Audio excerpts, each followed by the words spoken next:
välkomna till ett nytt avsnitt av VP-podden. Avsnitt 101. Tobbe, vi tänkte vi ska snacka lite om EM och kanske säsongen. Och, vi spelar in det här en söndag och igår var det ju faktiskt så att det var ADBA Nationals. Också i USA som livestreamades på Facebook. Det var lite häftigt att se faktiskt. Ja. Och se om Lasse livestreamar nästa helg i Danmark. Ja, det är nästa helg, ja. Skitkul ju. Det ser jag fram emot. Det tror jag kan bli riktigt kul också. Det kommer komma några EVPL-hundar. Ja, det är nog tissat gäng. Jag vet Lottis åker med det är Sivan, Birka och Gizmo åker ihop. Då sen är väl jag tror Senjis är anmälda, jag tror Pixie är anmäld. Förvånar mig för Marie Selén inte är det med Doris, men ja, i sig hon lät lite osäker på SM, vi snackade om det, men ja. Okej. Nej, men det hade ju varit skitkul om det kom lite fler. Lite EVP-hundar. Det skulle komma några från Belgien också, hade jag. Så att det, nej, hade jag inte stått där jag står med han så nu så hade jag åkt på den utan tvekan. Så det... Ja, men det förstår jag. Ja, men det är skitkul att de drar igång det där. Alltså öppet så inför alla liksom. Lasse drar ett jävla lass i Danmark. Det är ju bara... Ja, verkligen. Det är det här som är så lite synd faktiskt. För att det blir ju ofta så, det har vi sett även nu i Sverige ju. Det har ju varit några som har dratt ett, och vi vet ju själva att det alltid har varit några få liksom, genom alla tider egentligen. Nej, de har gjort ett jävla hästjobb. Ska vi börja i rätt enda EM? Då jag skickade hälsning genom PL-8, men jag vet inte nådde fram, men Rebecka, trots att det kändes som det gör för podden, så grymt fucking jobb när det gäller streamen. Den var riktigt jävla bra. Ja, men den var superbra. Den var verkligen det. Den är up there liksom. Ja. Den har lyckats få ihop det där riktigt, riktigt bra. Och som sagt, det är mycket arbete bakom det och det är kul. Det var jättesnyggt inför varje klass där, att det var alla hundarna som ställde upp i klassen och så vidare. Det var skitbra gjort, Rebecka. Nu kan man hoppas att någon kan sätta sig och hjälpa liksom, så att Rebecka kan komma ifrån lite och sådär. Sådär. Ja, men precis. Det hade varit jätteskoj om det var ett par stycken kanske som hade det intresset och som är på många tävlingar liksom. För det är det som krävs tyvärr, att man är där ganska, alltså för att få det att bli konsekvent bra så är det någon som behöver vara på många tävlingar och kan man vara det som vanligt, fler gör det enklare.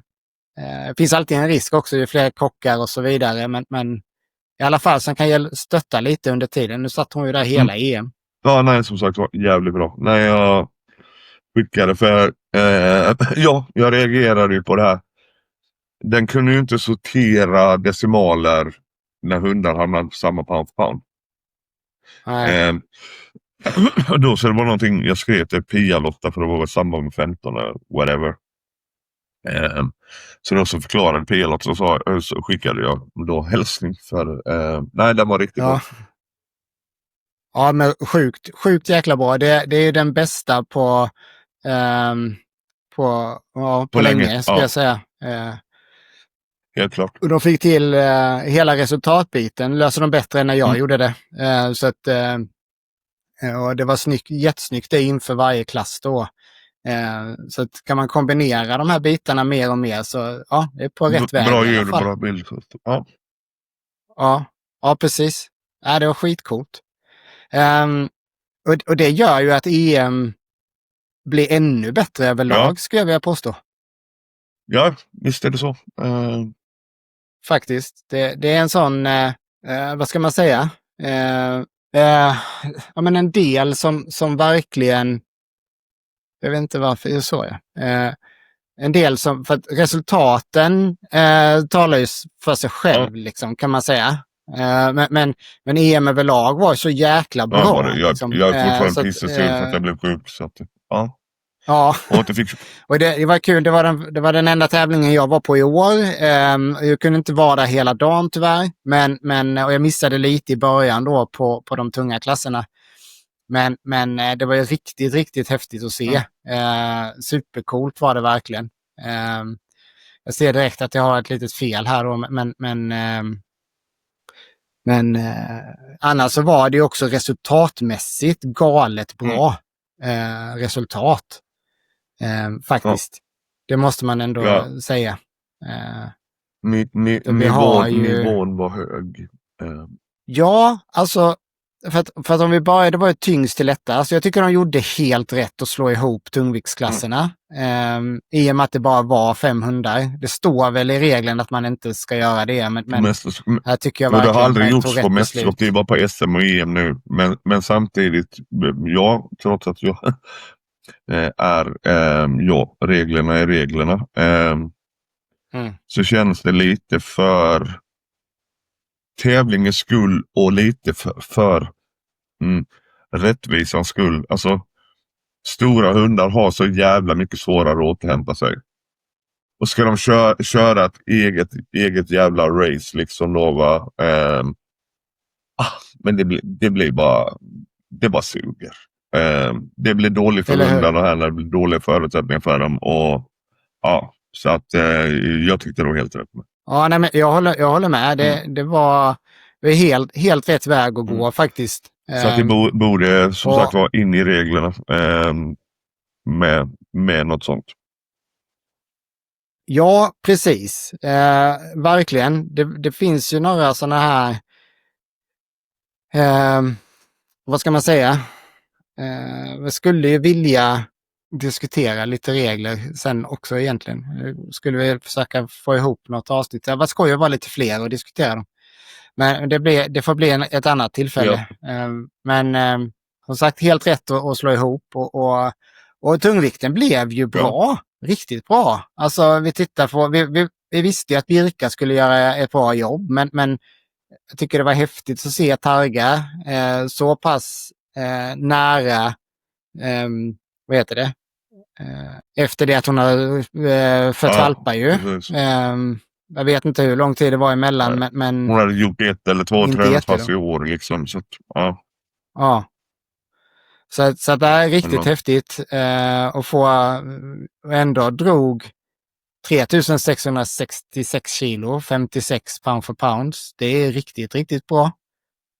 Måste jag säga. Och sen så Obi gör ju ändå stabilt i år. Väldigt, väldigt grön i sporten ju. Så det tycker jag att ännu mer kudos liksom att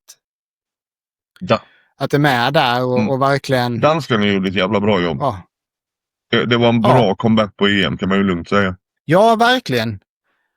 För vi har ju två danska hundar till faktiskt. Och det tycker jag det är det absolut roligaste liksom att det är så pass många hundar med liksom från Danmark. För det är ändå skillnad om man tittar på vad de har möjligheten till där då i Danmark. Och det regelverket som de kan följa och EVPL och att de då väljer att vara med på EVPL är ju skithäftigt faktiskt. Och så Birka då ju most weight pull på EM 3810 86 pound for pounds. Riktigt, riktigt bra ju.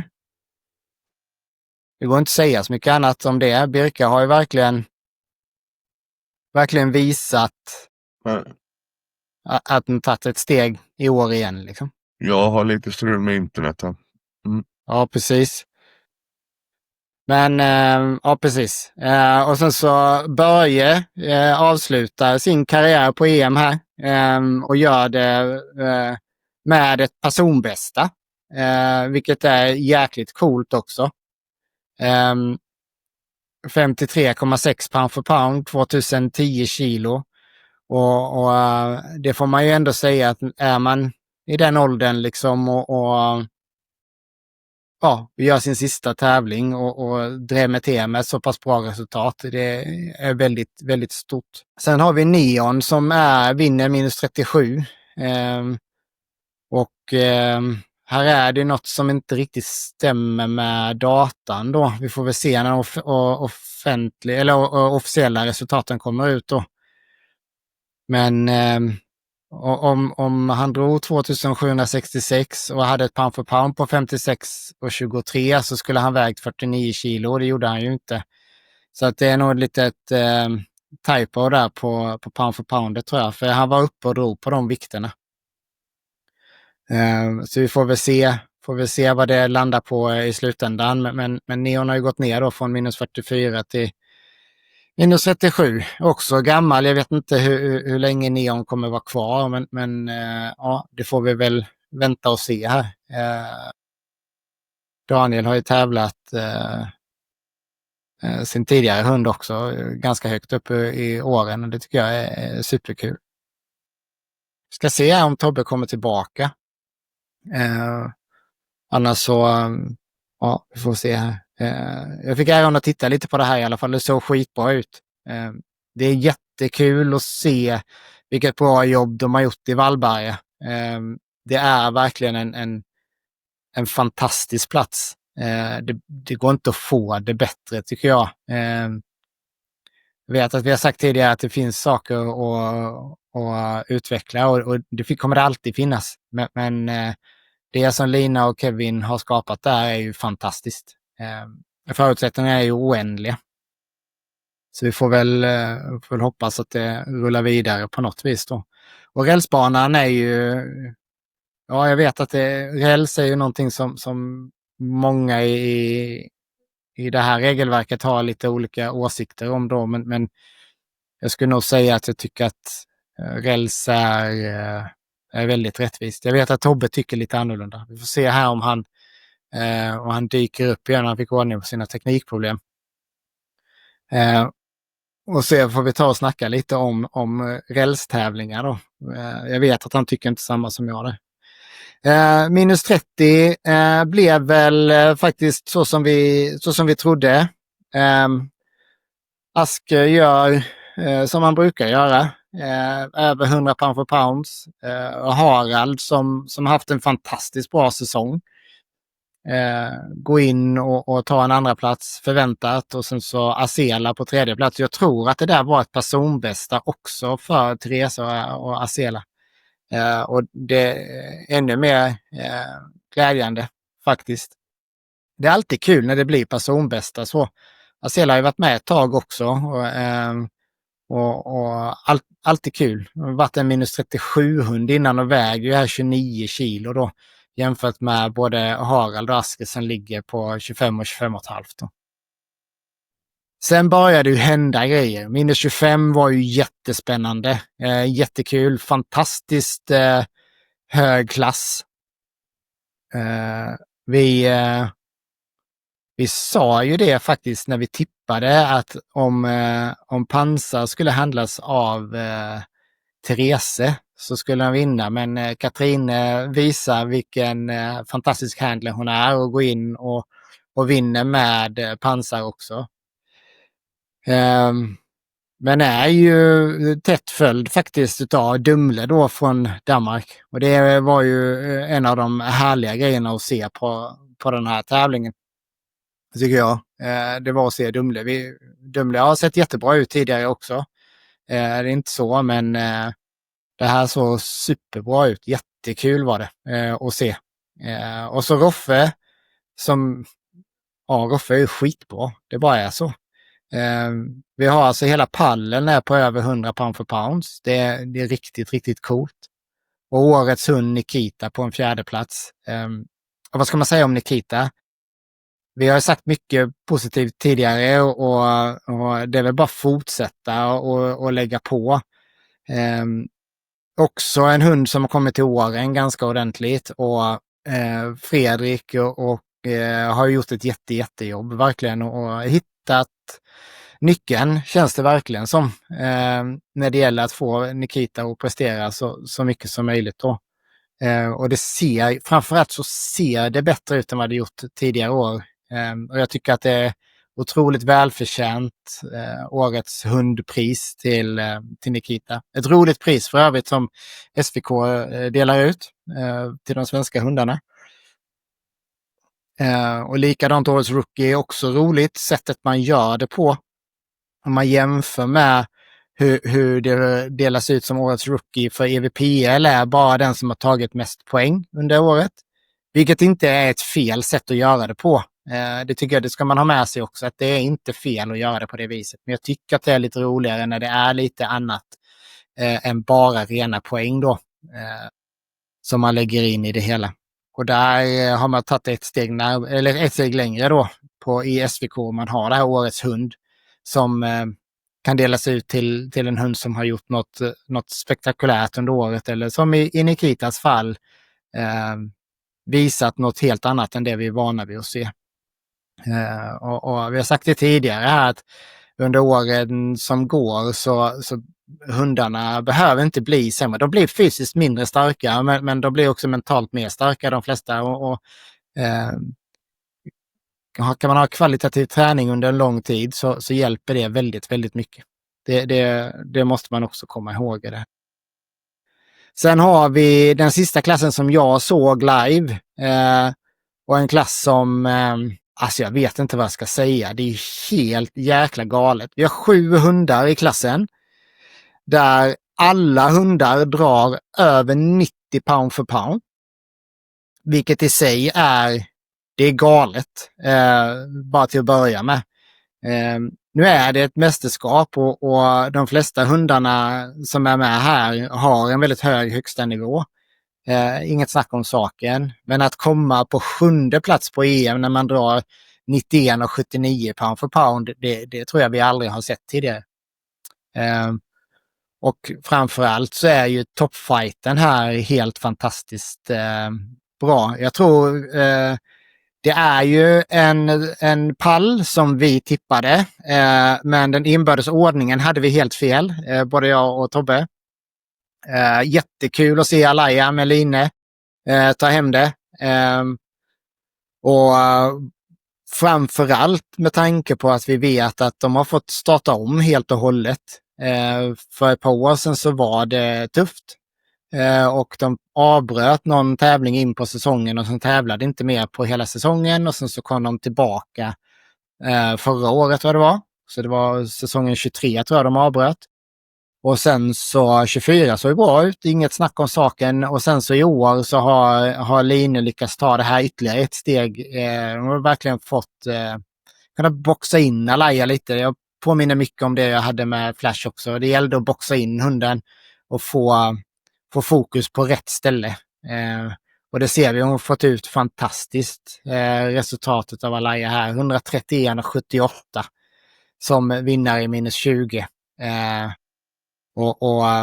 Det är fantastiskt. Vilken hund, vilket resultat.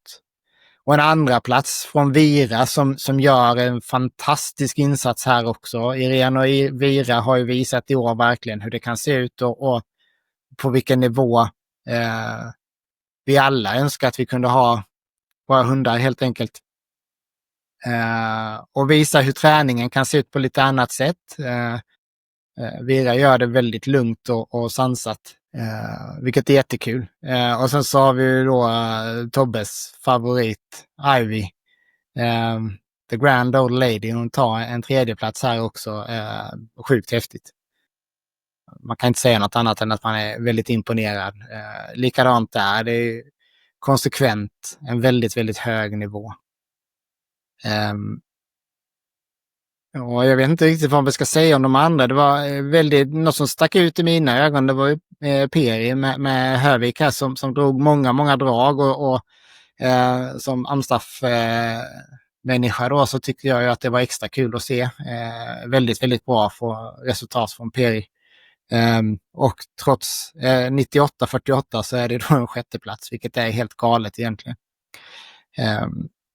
Jag ska se här vad Tobbe tog vägen. Jag fortsätter väl lite då. Just minus 20 det var fantastiskt kul att titta på. Det var väldigt, väldigt bra. En väldigt bra klass. När det gäller liksom allas prestationer tycker jag. Finkel gör det riktigt bra. 4:e plats för Finkel. Ninja på en 5:e plats. Katrine visar igen att hon är en otroligt duktig handler. Nu är Ninja och Pansar hyfsat lika i sin teknik, men ändå, det är tufft. Katrine tävlade i flera hundar som vanligt. Och att dela upp och säga så pass mycket i skallen och ha koll på vilken hund och hur man ska göra och sådär. Det är riktigt häftigt faktiskt. Peri pratade vi om. Jättekul att se. Peri har också varit iväg och tävlat i andra organisationer.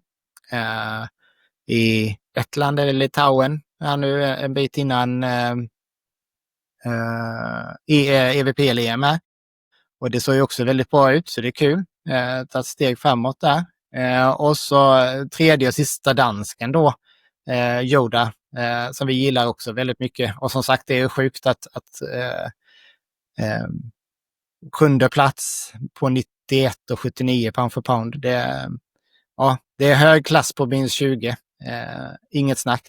Toppen är fantastiskt bra, men bredden har verkligen visat sig vara väldigt hög här också då. Eller väldigt bred ska vi säga. Minus 15. Ja, vad säger vi om minus 15? Det är ju en stor klass. Vi har... Ja, vad ska vi säga om Papell alltså? Alltså jag hade önskat att Katrine, att hon vill vara med i podden någon gång och berätta lite om Papell, för det där är ju... Alltså det är något i hästväg. Även om det är en liten hund, 10 kilo, så att på det sättet som de gör det också. När man tittar tillbaka på streamen och tittar på Papell så kolla vilket intränat fokus det finns. Det finns inget annat i Papells värld än att hon ska dra vagnen framåt. Ingenting annat existerar. Det är det enda fokuset hon har. Och det ser vi här också. I en annars väldigt stark klass så vinner Papell helt överlägset. Inte nog med att hon väger minst i klassen, men hon drar också mest vikt. Och självklart då ett högst pound för pound också. Och det är riktigt, riktigt coolt att se. Vi sa väldigt mycket positivt om Papell när hon kom ut på scenen och det finns bara ännu mer positivt att säga nu. Ja, vilken hund helt enkelt. Sjukt bra jobb av Katrine. Tigra med Patrik ser till att klämma in den där andra platsen. Riktigt, riktigt snyggt gjort. Det har väl sett lite svajigare ut ibland för Tigra, men vi vet att Tigra har en väldigt hög högsta nivå. Och det är kul att få se den nu. Som sagt, för åt Papell finns det ingenting att göra. Vi har haft några minus 15 hundar genom tiderna som kanske, men ja, vet inte hur många som skulle kunna vara uppe och fightas med henne. Hon är en one of a kind, den hunden verkligen. Jättekul och för Jocke och få ta en 3:e plats med flicka. Han var ändå hyfsat nära med Finkel i minus 20, men i minus 15 så lyckas han klämma in med i princip samma pound for pound som Finkel hade. Vilket är lite roligt faktiskt. Så stort grattis Jocke. Sen så har vi Pixie som med Kevin. Alltså jag måste säga att jag tycker Pixie har sett jäkligt bra ut i år. Vi vet att det finns potential där och ja, riktigt, riktigt skoj att se. Kevin gör det sjukt bra. En liten favorit då är Pia-Lotta med Siv. Ja, det är en tuff klass. En 5:e plats är verkligen inte så illa pinkat. Samma sak för Dinja. Likadant där, när de har dagen, de här hundarna, tittar vi här på egentligen Flicka, Pixie, Siv, Dinja, Svea, Edgar, Toja och även Oldfield. När de väl har dagen så mellan de hundarna, alltså plats 4-9 i det här fallet, eller plats 3-9 nästan, kanske till, ja. Så det syns inte på den här tävlingen, men där, med tanke på pound for pounder då, men där är det verkligen hugget som stucket mellan de hundarna, vem som har dagen. Och har de dagen så går det riktigt, riktigt bra. Sagt Tobbe har lite mer inside på Svea då. Vi vet att Svea har inte haft en träningssäsong som de har önskat och jag tycker ändå det ser bra ut. Edgar och Oldfield. Edgar är ju äldst. Ni får rätta mig om jag har fel, men jag tror att han var 15 eller någonting, va? Och presterar. Och faktiskt, när det gäller Edgar och Oldfield så är det extra skoj i och med att det är Basenjis, men de också utvecklas och blir bättre år för år fortfarande. Det är riktigt, riktigt häftigt att se. Toja tror jag vi har mer potential i. Men det är likadant där. Den ska ha dagen och lite mer kontinuitet i träningen kanske. Jag vet inte hur träningen ser ut, men minus 15 är ju en väldigt, väldigt bra klass helt enkelt. Det finns ingenting att göra åt Papell, men resten av gänget det är väldigt tajt däremellan och det är kul att det ändå blev 10 hundar i minus 15 på EM. Jag tror att det är minus 15 och minus 20 som kommer vara de stora klasserna de närmsta åren. Jag hoppas att 30 och 25 kan utökas lite, men jag tror att det är där vi kommer se flest hundar då. Minus 10 var ju en fight som går till historien alltså. Herregud. I i övrigt väldigt norsk klass så har vi 2 svenska hundar som verkligen fick fightas hela vägen in på målsnöret. Och det är alltså 0,63 pound för pound som skiljer första platsen och andra platsen åt här. Lag och Johan har gjort ett fantastiskt jobb. Sassi har vi sett hela året. Sassi levererat på hög nivå hela jävla året. Fantastiskt. Bättre och bättre hela tiden. Vilket är konstigt att man kan bli när man levererar på så hög nivå redan, va? Men det är väldigt, väldigt tydligt att här har vi ett par som verkligen har hittat sitt sätt att göra det på och få ut max liksom. Men Lago faktiskt det är imponerande att se. De vet, det är nästan som att de vet vad de gör där uppe i Stockholm faktiskt. Nej, men de vet ju faktiskt vad de gör. Det är väldigt tydligt. Vi ser ju på Vira att makarna Westerholm vet vad de håller på med. Och likadant med Lago. Båda de här hundarna har haft de har haft lite olika utmaningar, men Lago vet vi har haft en lite stressproblematik. Jag tycker inte man ser den alls. De har lyckats fokusera den helt och hållet, vilket är sjukt häftigt att se. Kul att ha en Patterdale Terrier igen. De som har varit med tidigare har ju levererat på hög nivå genom åren. Faktiskt, så det är skoj att ha det igen. Och sen så har vi Kit, dvärgpinscher, en stabil 3:e plats. Och har också sett bra ut genom hela året. Jag tror vi sa det här när vi tippade också, att här är det också verkligen så att den hunden som har dagen. För Kit och Jet A1 och Idefix är alla riktigt bra hundar. Och nu ser det ut på pound for pound som att det skiljer mycket här, men det gör ju inte det egentligen. Liksom. Och så är lite då dagsform och så för de här hundarna. Men en riktigt skojklass. Jag hoppas att den kan fortsätta vara på den här nivån tidigare också. Eller senare också. Tjena Tobbe, välkommen tillbaka. Jävla internetstrul. Ja, jag har rabblat igenom lite resultat och sådär, och jag kommer till minus 5. Och det är ju en sjukt häftig klass. Och tittar vi på resultaten på minus 5 nu så ser det ju ut som att det var total utskåpning egentligen. Sjukt nog att man säger det när andra platsen har 113 pound för pound.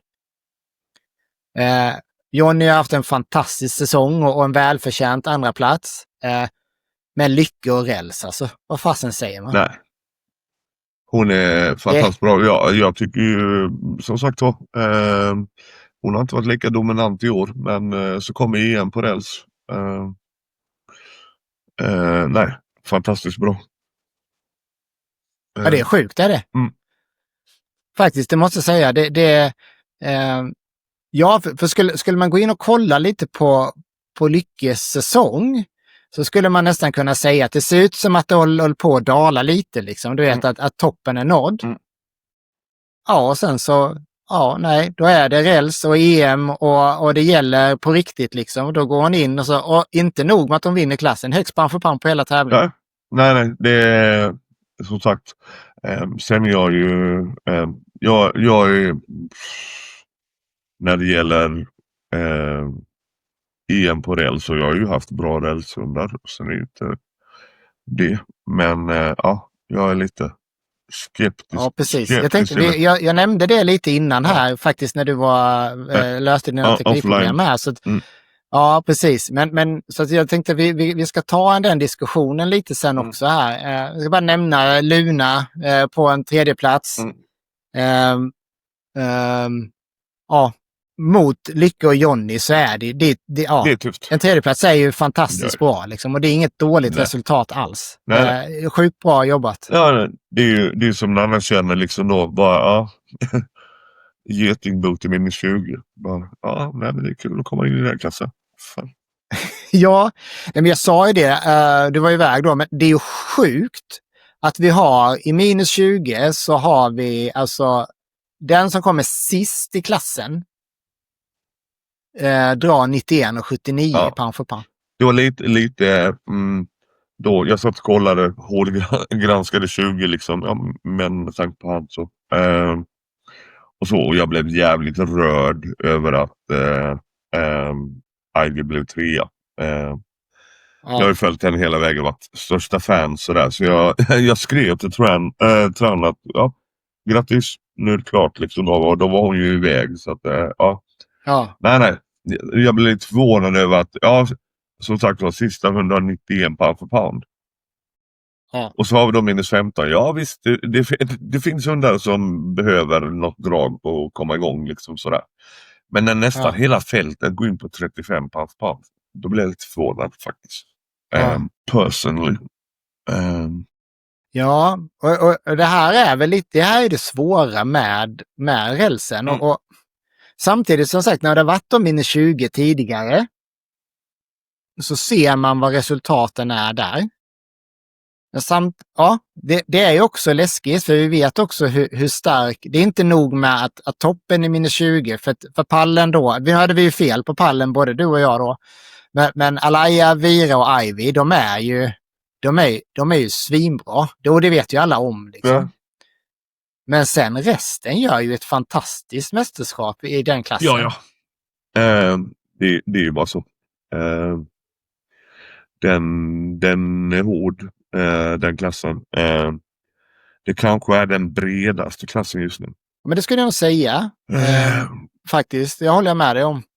Och kommer då en sån som lille pojken nere från Blekinge, Aston, kommer tillbaka med buller och bång. Ja, den blir ju inte svagare. Precis. Nej, men verkligen.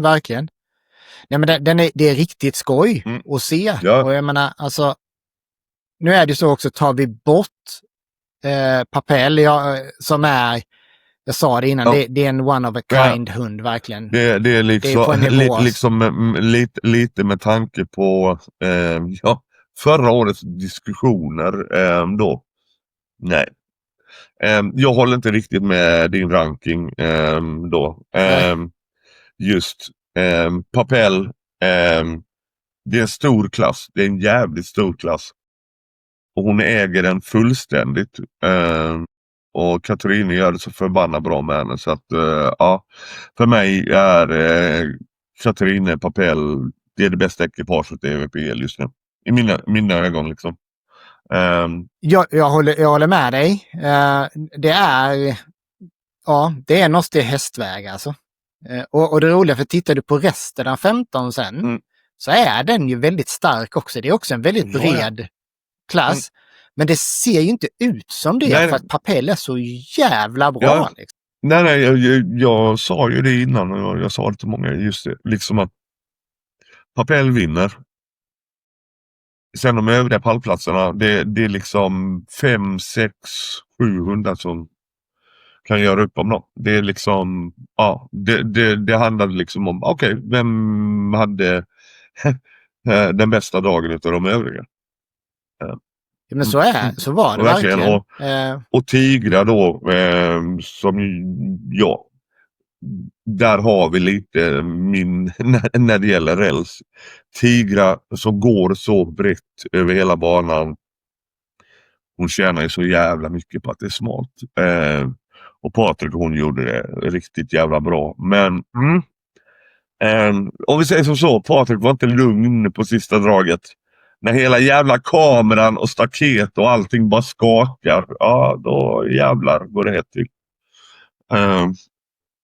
Ja, så att, men så är det ju.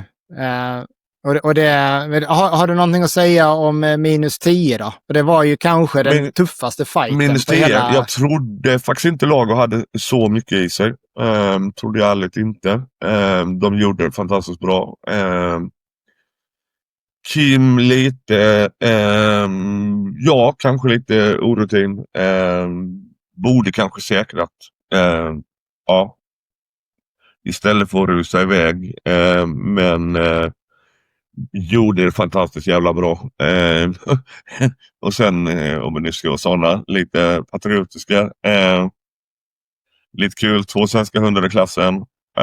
Och det är en klass som Norge har ägt hårt. Så att det var häftigt. Ja, och Norge har ju ägt den här klassen hårt i alla år som den har funnits i princip. Inte riktigt, det har varit, men det var när Thomas flyttade till Sverige till exempel. Men Alfred inte Alma var med. Men. Så vann Alfred. Liksom. Men annars har det varit en norsk klass, precis som minus 5 är 100% norsk. Liksom. Men hur summerar vi EM då innan vi börjar prata om det här med räls och så vidare? Hela EM, jag menar, nu vet jag inte så mycket om arrangemanget på plats. Men det kändes ändå som det rullade på rätt bra. Då. Jag hörde att det hade blivit tillsagt att folk skulle vara redo att vara on deck och så. Sen var det ju en bit från holding till liksom. Men det kändes som det rullade på bra. Tävlingen och fighten i klasserna var ju liksom, det var ju bra. Det var jäkligt schysst när man var på plats. De hade spiken satt i publiken. Och tittade och hade massa information om hundarna. Jag tror man hörde det på streamen också. Ja, det var jävligt bra. Och det är riktigt, riktigt bra. Och det här är verkligen ingen kritik mot Vallberga. Jag sa det innan, det är en fantastisk plats de har lyckats få ihop. Men det är ju det här plexiglaset som gör att om solen faller lite fel på det. För det går inte att ha det där. Alltså det kommer bli repigt liksom. Och då ser man liksom inte hundarna ordentligt. Det är väl som Göteborg var det ju jävligt repigt ett tag. Så köpte de nytt och så plockade de ju ner det. De har bara uppe det på tävlingar tror jag. Och det gör jävligt mycket. Ja, men det gör det verkligen. Så det är en sån som puck liksom som blir jag försökte filma lite där då också. Det är jättesvårt att få till det liksom. Fantastiska bilder som de tog. Det var väl Evelina och jag vet inte vad heter hon nu då? Ja, men som har tävlat i minus 30 år också. Jag tror att det var hon som fotade också. Med Molly, ja. Molly, ja, precis. Carro heter hon ju också. Ja. Carro med Molly. Så det blir ju sjukt bra. Men där är också med rälsen svårare för att du har attackvinkeln är mycket snävare liksom. Det såg man ju då igår när jag tittade på ADBAs Nationals då. De har ju inga sidor alls. Och det gör ju alltså inget staket då för lyssnarna. Det gör jättestor skillnad faktiskt.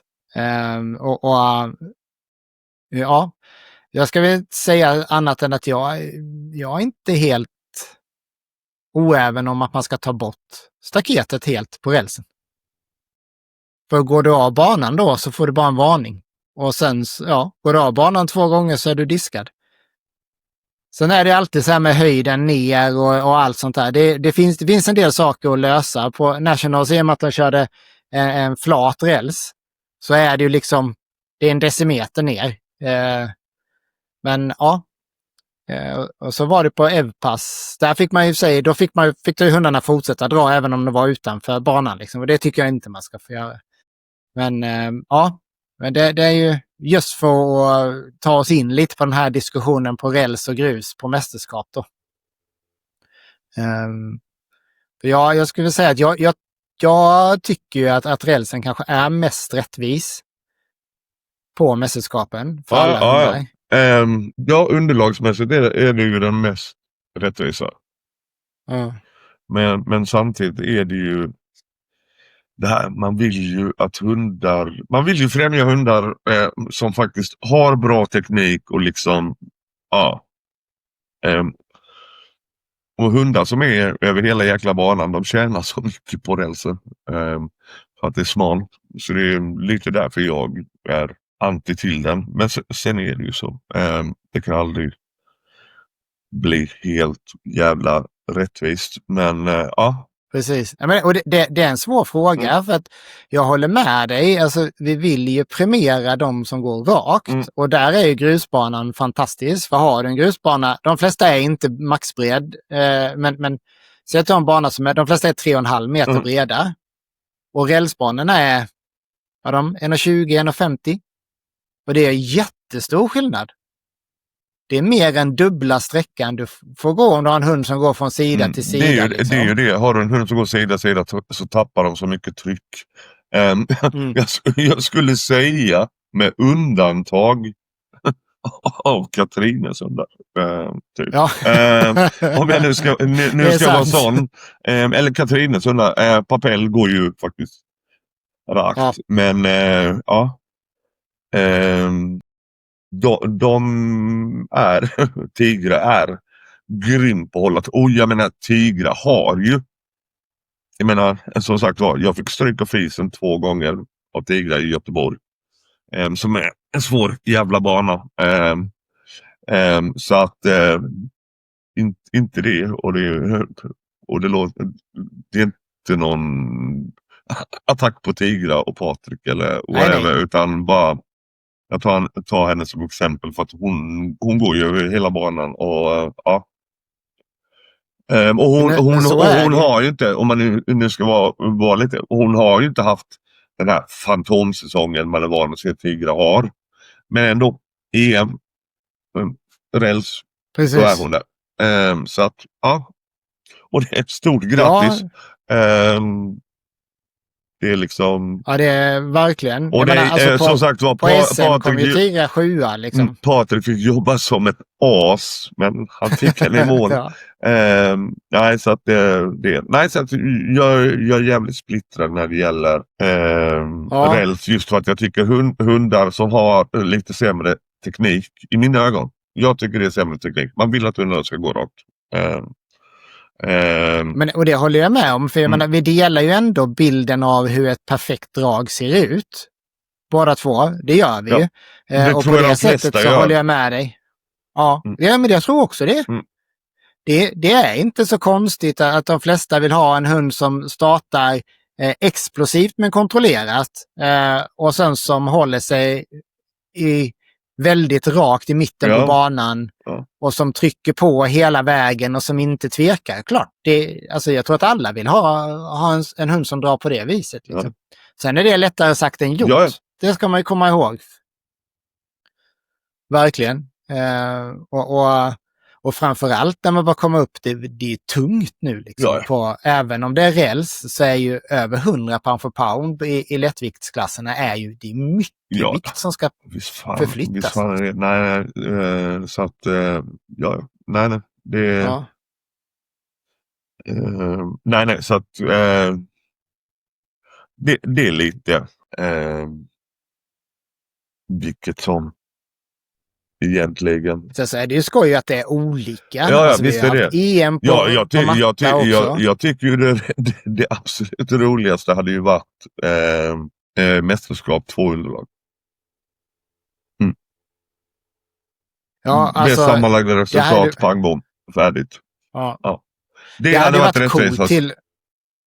Ja, men för det är inget snack, för vi vet ju att det finns hundar som passar mycket, mycket bättre på grus, typ Helmer, jämfört med vad han passade då på räls. Helmer var ingen dålig rälshund på något vis, så, men det var stor skillnad. Ja, liksom. visst är det så. Likadant som att vi ser en sån som Papell där det inte har någon betydelse. Nej. Liksom. Vilket underlag det är. Det är bara trycka på ändå. Liksom. Alla med. Ivy. Hon har ju bevisat det rätt många år. Nej, så det finns ju. Så mästerskapen kanske skulle vara 2 dagars. Och på 2 olika underlag om möjligt. Det är ju inte lätt heller i alla länder. Det är ju det som blir det svåra här och lyckas få till det bra. Liksom. Och samtidigt så gillar jag ju tanken att finalen är vid ett tillfälle. Du har en chans liksom. Alltså jag gillar ju, vi hade ju SM var ju 2 dagars tidigare. Så samtidigt, och det finns ju charm med det också, att du har ett sammanslaget resultat över 2 dagar. Det var ju så Flash vann sitt första SM-guld till exempel, att han hade 2 likadana dagar, men Nala hade en bra och en dålig dag. Ja, så att, det finns mycket sånt att titta på liksom.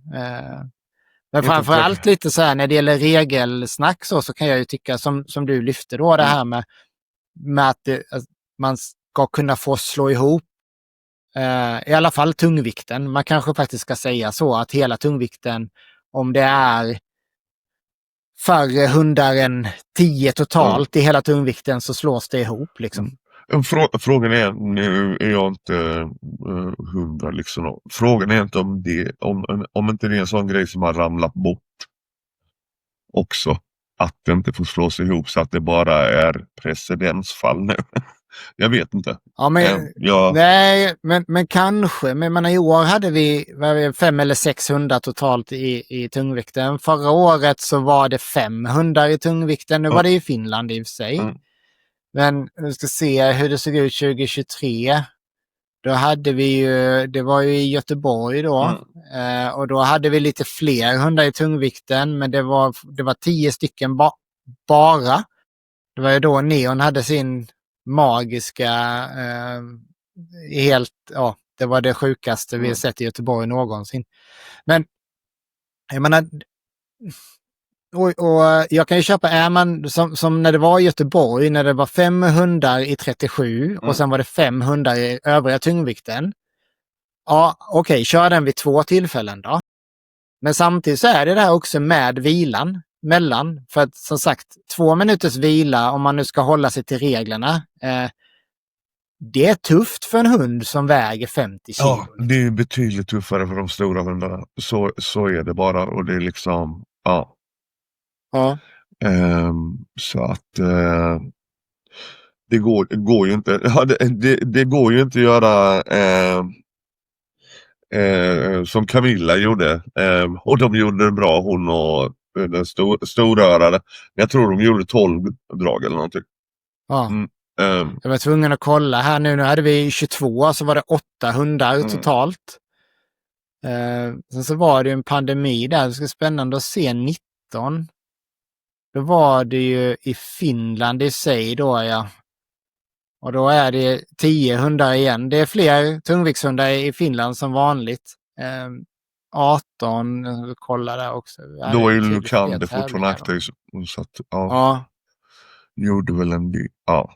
Men du vet, 18 hade vi... Ja, 18 var det ju betydligt... Nej, 1100. Ja. Nej, så sen ligger ju så där. att det kanske är... Ja. Och det kanske är så att då som 18 då... Ja, då var det 600 i minus 37 till exempel.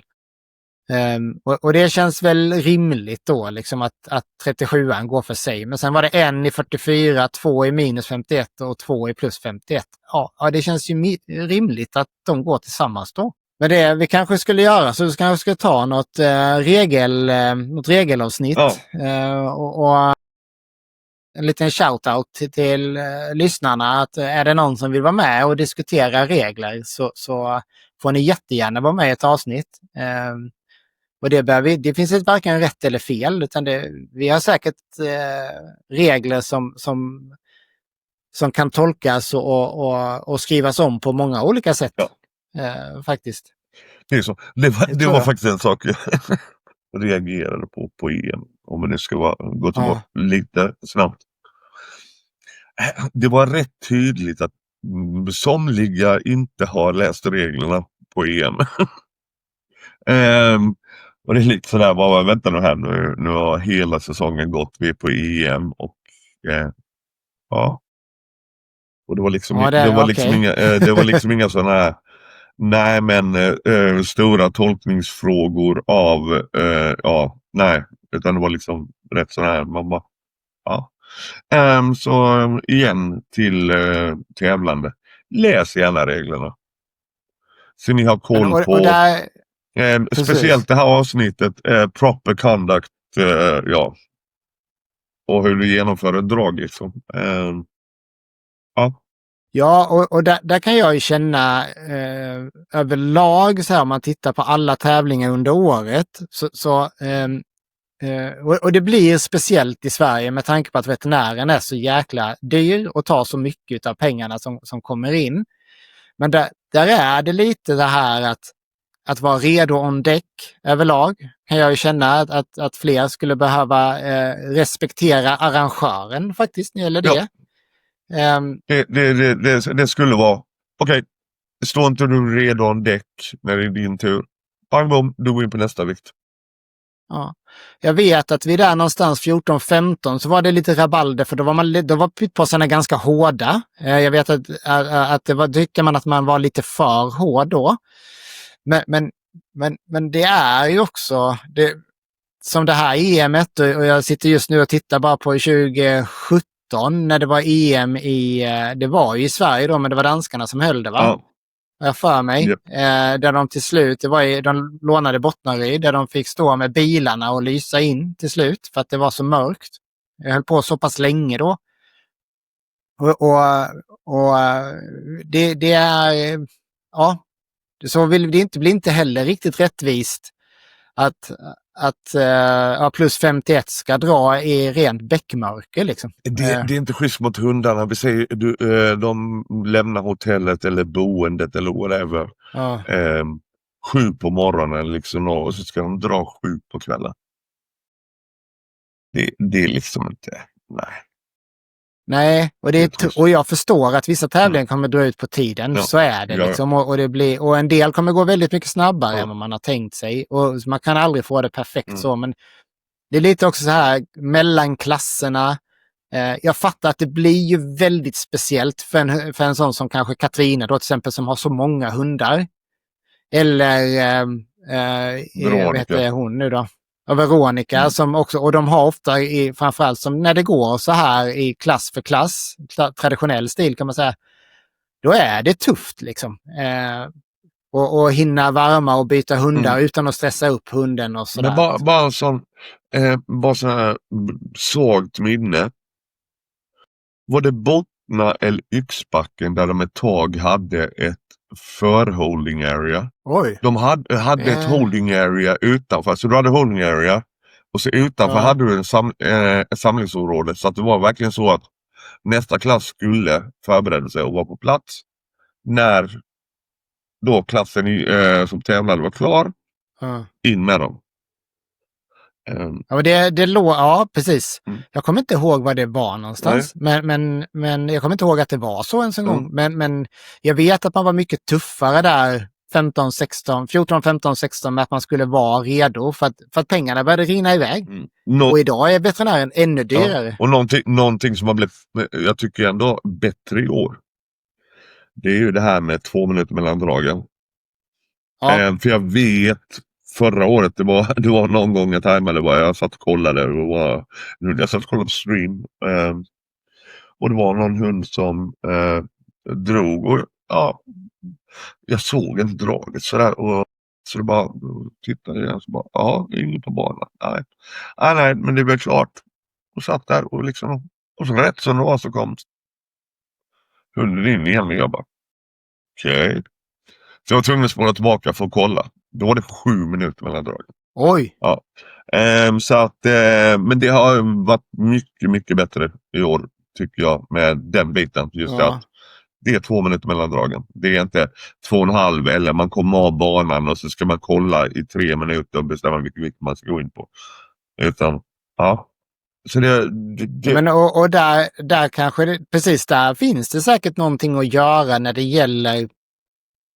Just nu så håller det på med tyngdlyftnings-VM och där har det varit igår till exempel var det en lyftare som missade sitt sista lyft för de trodde att de skulle ha 2 minuter. För om man följer sig själv så har man 2 minuter. Men där var det lite tjuv- och rackarspel då mellan de andra nationerna då. Så att det visade sig att den här personen hade bara 1 minut för någon som hade höjt och gått in på en annan vikt sen då. Så att de satt och vilade 1 minut innan de skulle gå in då och ha 1 minut på sig att lyfta. Men då hade tiden redan gått ut.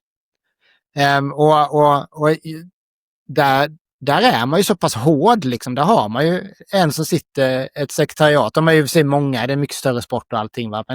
Men det finns nog vägar här där man kan faktiskt gå så man får till lite mer speed på det viset liksom. Och jag håller ingenting emot någon som utnyttjar situationen lite. För kan du få din hund att den får vila i 5 minuter istället för 2 så är sannolikheten mycket större att du klarar nästa vikt. Så att det är klart liksom. För det är också en del i spelet liksom att utnyttja reglerna. Det vet du att det gjorde alltid jag. Så att, men därför är det också viktigt att reglerna är tydliga och att man också har folk som efterlever dem. När det är ett stort ansvar på pitboss och domare och det kanske behövs ytterligare en person. Men det gör ju jobbet lättare för både pitboss och domare och arrangör tjänar på det om de tävlande faktiskt har läst reglerna. Ja. Och det ska jag säga, det så jag igår på ADBA också. Det var lång tid mellan dragen och om man nu tittar på det ur en ren publikmässig sport så är det ju väldigt negativt för det blir ganska tråkigt att titta på för det är långt mellan dragen. Nu har de mycket andra konstiga regler där till exempel om de misslyckas med ett drag så har du, då får du testa igen. Och så här, lite konstiga, intressanta regelbitar då liksom. Men och det är väl glad att vi inte håller på med här då. Men helt klart så finns det väl, nu vet jag att jag vet inte hur mycket regeländringar som skickades in i år, men man kanske skulle ta en öppen diskussion lite mer. Vi kanske skulle göra en live någon gång. Där folk får skriva in.